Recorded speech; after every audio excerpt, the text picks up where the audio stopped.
Ukrainian troops continue military operations on Russian territory, particularly in the Belgorod region. According to Russian military bloggers, clashes continue, and Western analysts claim that Ukraine has advanced several kilometers, Reuters writes. On Friday, several Russian military correspondents claimed that Ukrainian units were in the Belgorod region and fighting Russian troops. At the same time, neither Kiev nor Moscow officially confirmed this information. The Russian Defense Ministry previously said that its troops had repelled several attempts by Ukrainian forces to break through the border in the Belgorod region. The Ukrainian Armed Forces have refrained from commenting on these events, which may be due to operational security issues. At the same time, President Volodymyr Zelensky noted during a press conference in Kiev that the Ukrainian army had taken certain steps outside the Kursk region to reduce pressure on Ukrainian positions. A representative of the National Security and Defense Council of Ukraine, Andrei Kovalenko, suggested that Ukrainian forces could operate in the Belgorod region in order to neutralize threats from Russian troops that are concentrating near the border. The Russian military blog Rybar, which has more than 1.3 million subscribers, reported on fierce fighting in the village of Popovka, where the sides are actively using drones for strikes. The Telegram channel 2 Majors said that Russian troops are conducting defensive operations. Another Russian military blog, Archangel Spetsnaz, reported on fighting in the village of Demidovka, claiming that Ukrainian troops were surrounded there. There is no independent confirmation of this information. According to analysts, the Ukrainian operation may be aimed at distracting Russian troops, who are actively fighting in the Kursk region. The military blog, Rybar, claims that Russia has already transferred reinforcements to Belgorod from Goptarovka in the Kursk region. Finnish military analyst Emil Kastajelmi from Black Bird Group believes that Ukrainian troops were able to break through the first Russian defensive lines and advance 3 to 4 kilometers into Russian territory. The Ukrainians could theoretically take a few more villages from the border area, but that's not what constitutes a breakthrough. It would be a small tactical success, but there's very little that can be achieved on the operational or strategic level in the Demidov direction. There's not the necessary element of surprise, and the Russian presence in the area is strong enough to at least conduct largely successful defensive operations, he told Reuters.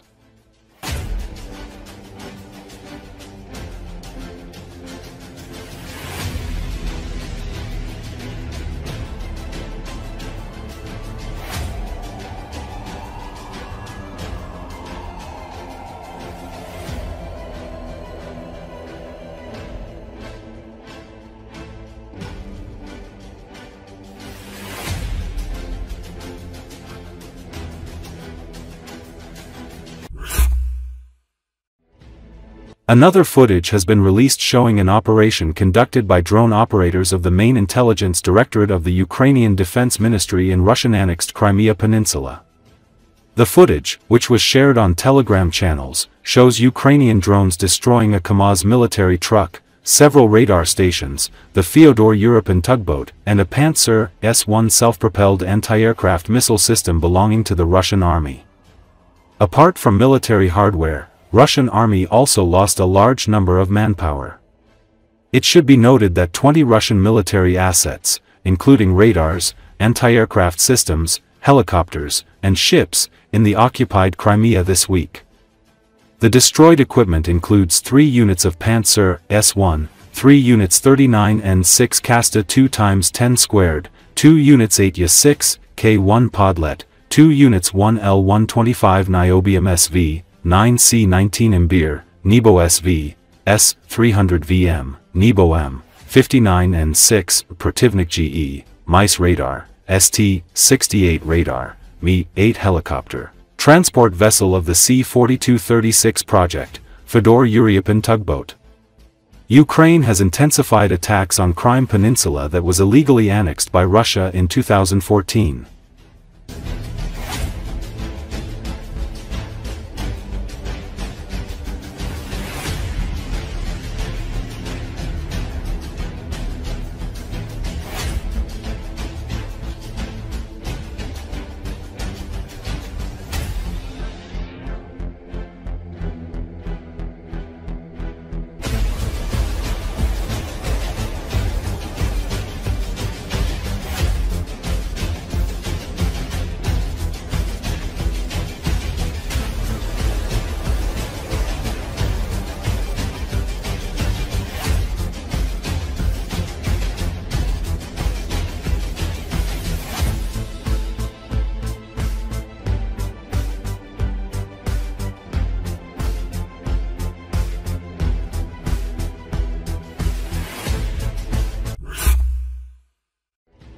The Ukrainian Armed Forces militants hit the Sudza gas measuring station with a package of HIMARS rockets.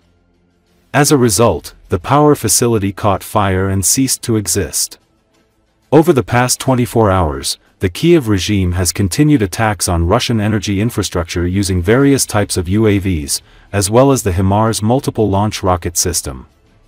On March 28, at about 10:20, the Kiev regime launched an attack using, according to preliminary information, HIMARS multiple launch rockets at the Sudza gas metering station, which resulted in a major fire and the energy facility was virtually destroyed, the Russian Defense Ministry commented on the latest terrorist act by the Kiev regime. The military department noted that on the morning of March 28, Russian air defense systems in the Saratov region shot down and intercepted 19 Ukrainian aircraft-type attack UAVs, the target of which was the infrastructure of the Saratov oil refinery. Thus, all publicly stated commitments of the Kiev regime to allegedly stop deliberate attacks on Russian civilian energy infrastructure are yet another ploy by Zelensky to prevent the collapse of the Ukrainian Armed Forces front and restore its military potential with the help of European allies, the Russian Defense Ministry emphasized. A Ukrainian official said it was Russia that attacked the gas transit point in Sudza. Reuters could not independently confirm which side was responsible. But each side has accused the other of breaking the energy truce, underscoring the fragility of the US-brokered agreements. Sudza, in Russia's western region of Kursk, is the site of a gas metering station at the transit point where Russia pumped gas by pipeline across Ukraine and into Europe until the end of last year. Flows stopped on January 1 after Ukraine declined to renew the deal because of the war. Pipeline infrastructure for possible Russian gas exports via Ukraine to Europe still remains in place, including at other locations, but the Sudza facility would need to be rebuilt in order for gas to be pumped again there at any point in the future.